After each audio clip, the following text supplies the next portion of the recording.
వైభవంగా శ్రీ నల్ల పోచమ్మ రేణుక ఎల్లమ్మ తల్లి విగ్రహ పునఃప్రతిష్ఠ మహోత్సవం గాజుల రామారంలోని శ్రీ నల్ల పోచమ్మ రేణుక ఎల్లమ్మ తల్లి ఆలయ విగ్రహ పునఃప్రతిష్ఠ మహోత్సవంలో భాగంగా ఆదివారం రోజు బోనాలు, ఫలహారం, బండి ఊరేగింపు ఉత్సవాలు ఘనంగా జరిగాయి.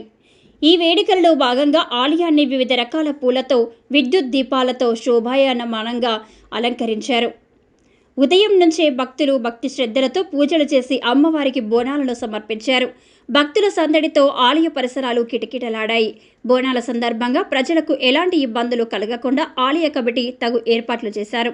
డప్పు చప్పుల్లో, తీన్మార్ దరువులతో గాజుల రామవరం పరిసరాలు మారుమ్రోగాయి.